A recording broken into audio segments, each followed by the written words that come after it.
Well, ain't that cool? Little tiny car, CW9. The problem with this thing is I bought it like 15 years ago.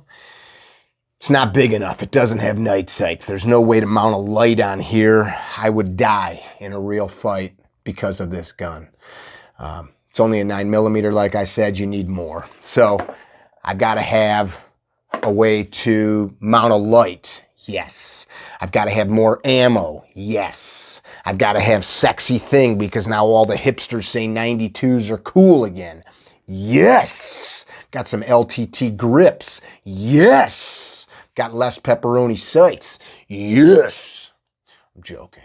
But, you know, this is a problem too. This Wilson Combat Beretta all sexed up is cool, but it's just still a 9mm. So enter the 10mm. This is where it's at. Now I can lay down Thor's hammer. I can tell that bad guy, you better quit. I'm just going to scream, 10mm! And they're going to stop because it's a 10mm. But it's a Glock, so it's probably, according to the internet, it's going to fail. Because there's guys on the internet that say Glocks fail, and they fail like crazy. So I'm going to go back to what I know works, and that's revolvers. And that's not just any revolver. That's a 44 Magnum with the longest barrel I can find. Because now I know, one, having this with me is going to be comfortable, like the Beatles song, happiness is a warm gun. Yeah. And it's 44, so, you know, I can punch this thing out there, maybe 800 yards, 2 miles, and stop the bad guys the next township over. The more I thought about it, though, capacity issue here. So I want big and I want capacity. So I'm going to go 12 gauge buckshot, pistol grip, cool color that accentuates my skin tone. The sound of that stroking action is going to basically scare off everybody, including the dead. And I'm joking. The arguments on the internet are interesting, and I think we should talk about something that maybe is more meaningful for this discussion. A wrench. So I'm a 5th generation carpenter. 5 generations in this country before me were tradesmen. My great-grandfather, I'm named after, had a company called Michael Shook and Sons Construction. And when I started my own construction business, my name is Michael, I started one called, you guessed it, Michael Shook and Sons Construction. I thought I'd bring back that name, and I thought it was cool. Before those guys, their ancestors, my ancestors too, on the border of Hungary and Austria, were out there building. So it's in my blood. What's cool about a wrench like this, now, that little nut that fits in there is world-changing. Nuts and bolts change the world. Screws change the world. Before that, we were just clubbing people to death, right? As we've started to evolve with machines, we got better and better at making stuff like this, polymers and metals and all that jazz. Same with ammunition, right? All of our machining technologies have allowed us to make cool stuff like this Supervel solid copper.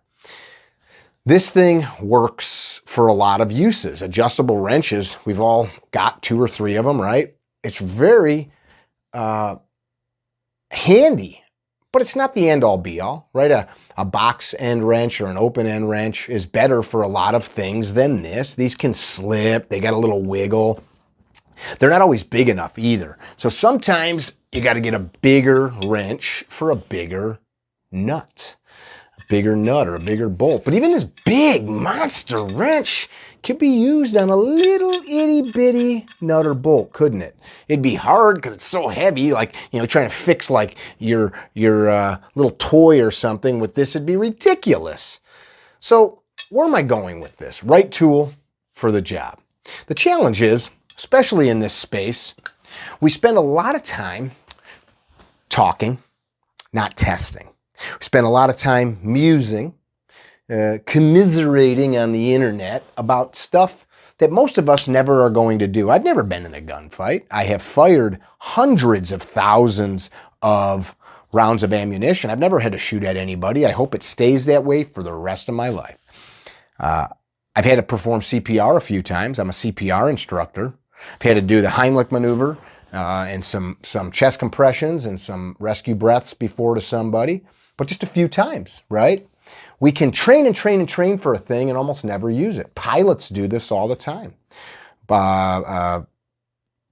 Engineers think about these things as they're designing things. How can we create some training that will help in a really bad life or death situation? So too often, something like this is going to do a really good job, but we let somebody tell us that we've got to have this. And this will do a really good job too. What problem are we trying to solve? Well, we're trying to solve the problem of not dying or being injured in violence by a criminal predator, animal predator, or predators, and continue going on with our life. We get too wrapped around the tool and we don't spend enough time in the endeavor. I spent the bulk of my life on and off practicing various martial arts, jiu-jitsu, Muay Thai, karate, Western boxing, things of that nature. And I've got so many friends involved at a high level of martial arts that could just whoop my butt, from world-class kickboxers to world-class jiu-jitsu practitioners, judo practitioners. It's eye-opening to understand that I could walk into the gym that I'm going to be training at tonight at 6 o'clock, and there's men there that, without a weapon, can do whatever they want to me. I might be able to defend myself, but there are guys there that have invested years and years and years into a craft that my willpower can't just overcome all that training. Firearms allow us to extend our righteous will. So when we're talking about what's the right pistol, shotgun, etc. for the job, it's the one you can afford. It's the one that you can afford to train with. It's the one that you will be able to have with you all the time. It's the one that you want to develop an innate ability to point and shoot and keep loaded and keep working. It's the one that you're going to have by your bedside. We make this stuff far too hard. I listen to guys tell me the Glock is going to fail. You just told me you don't know much about shooting. The Beretta's a piece of crap because you don't know much about firearms when you say those things. It's okay to have opinions, but we spend so much time in these spaces talking about nonsense. Nonsense.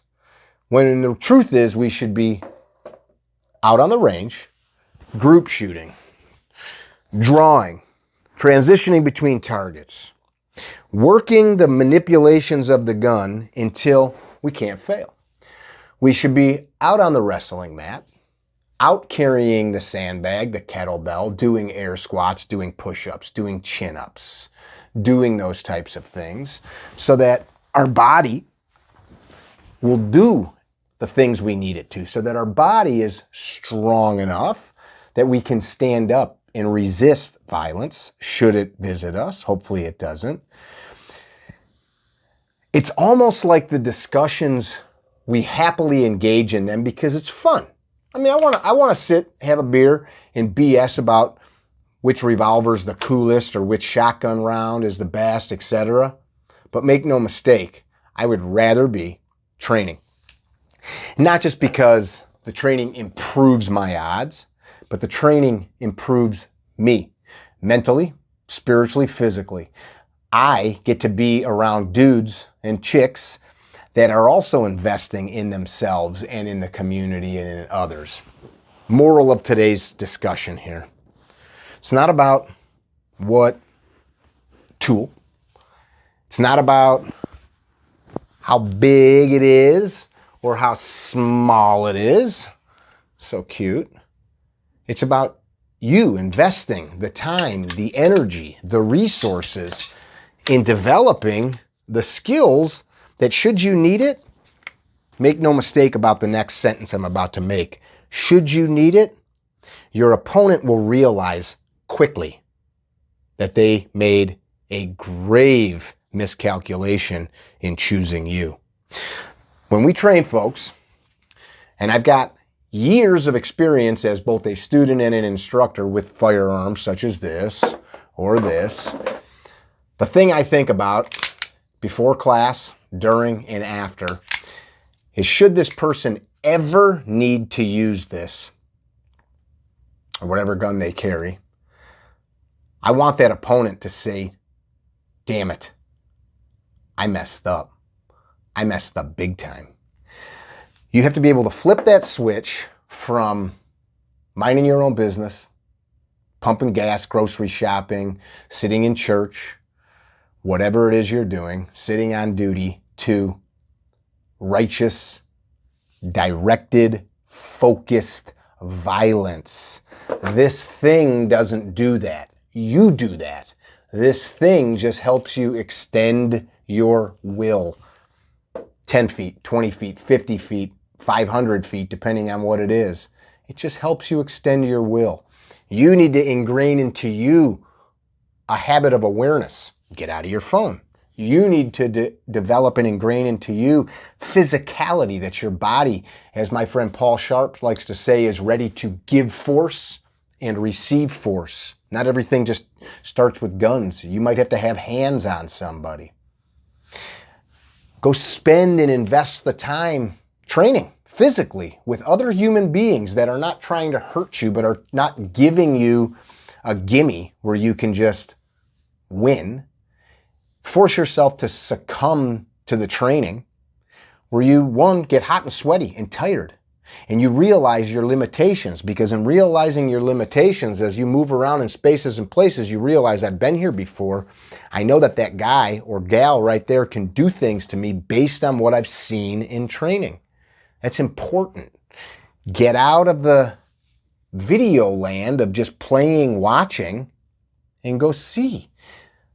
Knowledge has been called power for a long time. Another wise man said, no, knowledge is not power, but rather the application of knowledge. Knowledge itself is merely potential power, just like fuel in a can or money in your wallet. Until it's applied, it doesn't do anything. This is Mickey with CarryTrainer.com. Kind of musing about some things I've been thinking about lately. I hope this conversation sparks a few ideas for you. Here's what I want from you. One, in the comments, share what your thoughts are on this video. What is it that you find important in your choice of firearms, your choice of ammunition, and your choice of training? How often are you training? What are you training? I want to hear it. I want to talk about it. I want to see what people are talking about and thinking about in this space, and why. What is it that your end goal is? I'm interested to hopefully see some of you guys on the range. We've got our class schedule up. We've got California, Florida, Arizona, Las Vegas, Ohio, Pennsylvania, Illinois, and a few other places in between. Tennessee, and I believe Georgia's maybe in there. I look forward to seeing you soon. We got New Year's coming up. Be well. Don't be dickheads. Tell somebody you love them. Choose the right wrench for the right job and the right blaster for the right job. Bye now.